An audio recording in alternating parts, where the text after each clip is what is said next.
Hey guys, what's up? Welcome back to Cough Country. You know who this guy is. It's Steve with your cannabis news. I'm coming to you from the late night green set. It's the Cough Country's first live panel style talk show. Tons of great guests, all the hard hitting topics. That's coming soon. Oh, don't worry, I'll keep you up to date on it. But we're here for the news, right? So let's get into that.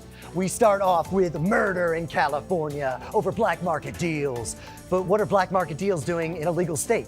I'll tell you what's going on there. Then the DEA is cool, they're hip, they're with it, they're hosting an esports tournament because that's how cool they are. And finally, I got a chance to sit down with Box Brown, a Philly-based cartoonist that's doing some really cool stuff in the cannabis space. We got a whole interview, you're not gonna wanna miss that because that's all coming to you right now on Cough Country News. Yeah.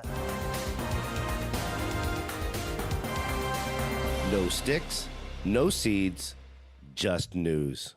From the Cough Country News Desk, it's Steve with your cannabis news. 6 killed at a desert crossroads and a weed deal gone wrong.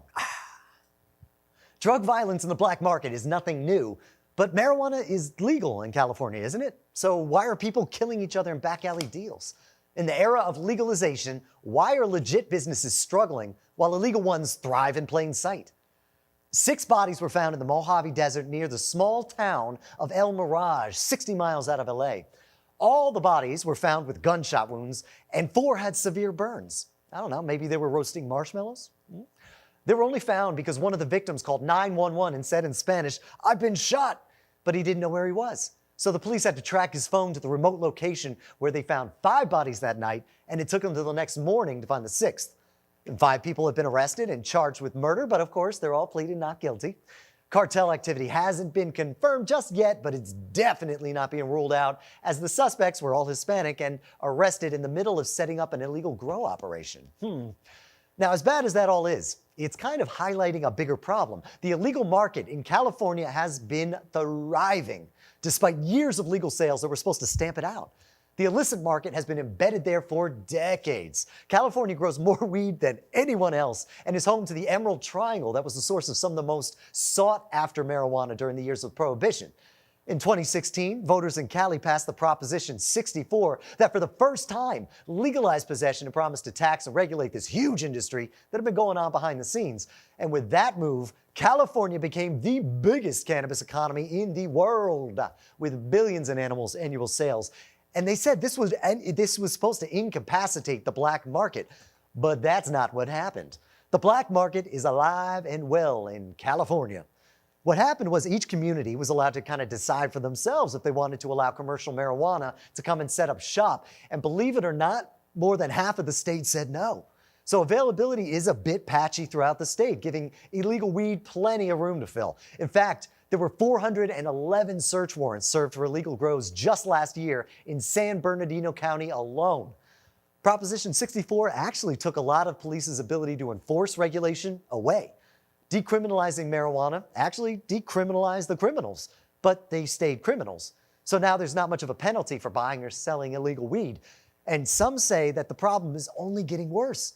Regulation and high taxes, as high as 50% in some places, are driving people to the black market. And legal businesses are pulling out just to survive. Man, there's just too many hurdles to doing business. And they're saying the whole thing could collapse at any time. Guys, don't go anywhere. We'll be right back with a word from our sponsor with more news from Cough Country.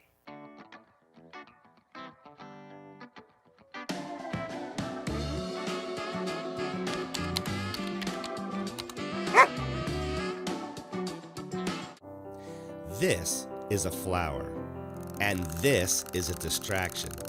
But while the distraction might grab your attention, it will never change the fact that this is medicine. Thanks for sticking around, guys. That wasn't too bad, was it? Let's get back into the news. The DEA is hip, they are with it, and they know how to connect to today's youth. The Drug Enforcement Agency just hosted the One Pill Can Kill Game Over esports tournament, trying to raise fentanyl awareness, which is an admirable goal, don't get me wrong. It's scary stuff. But they're utilizing young people's preoccupation with virtual entertainment to have fun, but learn a valuable lesson as well. Drugs are bad, kids. It was hosted by the Loyola University New Orleans esports team with special guests like this guy, John C. Delana, the associate administrator for business operations for the DEA, who is usually in charge of things like budget, compliance, and informational systems. But on this glorious day, he's pretending he knows what Rocket League is while mentoring the children and reaching out to them on their level. This is coming at a time when the DEA is getting pressured to reschedule cannabis from a Schedule 1 substance, which they say is cannabis is actually worse than fentanyl, to a Schedule 3 substance next to steroids and codeine. The decision could come as early as March, but they are a law enforcement agency despite their esports-loving youthful reputation, and they don't leak much information. And no one really knows when the decision's gonna come.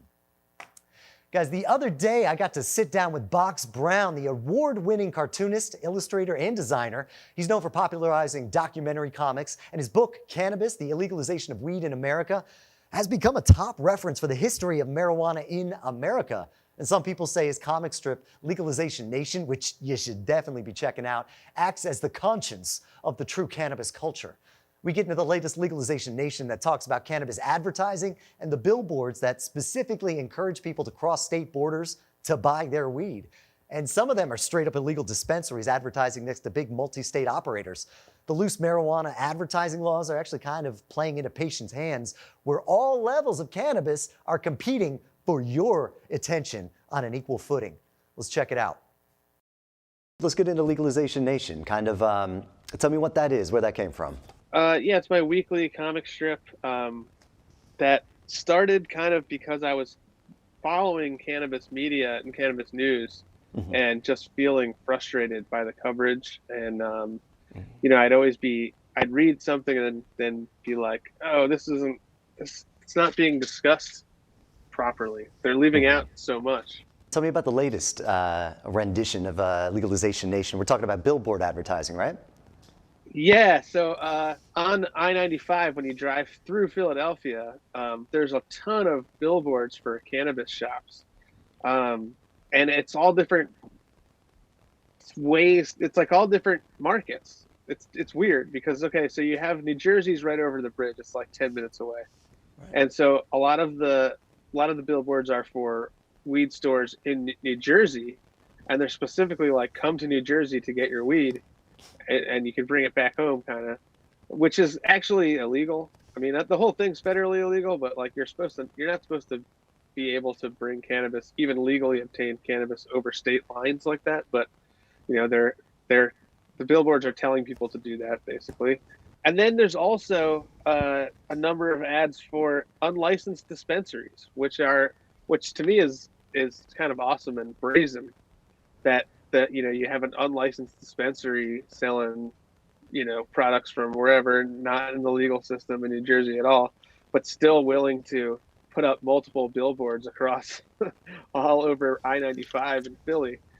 It seems like it's taking advantage of a ridiculous amount of non-communication right there. Like yeah, the cops and I think it is awesome that to the people in the cars, all of these places are on equal footing. It shows the breadth of the cannabis market, which goes way beyond just like legal stores in New Jersey and legal stores in PA. You know, you have to consider that the hemp dispensaries are literally competing with the medical dispensaries in PA, with the legal stores in New Jersey, with the unlicensed stores in New Jersey, you know, and not to mention the entire illicit market, which is also in many ways benefiting from these billboards, because you know, you're driving home, you see a billboard telling you to buy weed, and you know, that doesn't necessarily mean you're going to go buy weed from that store. You're going to go home maybe and call your dude to come deliver you some weed because you thought of weed because you saw this billboard. Very true. You know, so yeah. I think that you know, a lot of people, you know, even unlicensed, you know, traditional market people benefit from these billboards. So how do people find Legalization Nation? How do they find you? Where do we go to find that? So you know, you can go to boxbrown.com, but you can also read Legalization Nation every Tuesday on my Instagram. I'm also on Blue Sky and on Twitter, formerly X, formerly known as Twitter. You can also read it on my Patreon. You can get it a week early if you're a subscriber to the Patreon. And that helps me continue to make the comics. Guys, thanks so much for checking us out. Be sure to like, subscribe, and follow Cough Country News. And come back next time, baby, where it's always no sticks, no seeds, just news.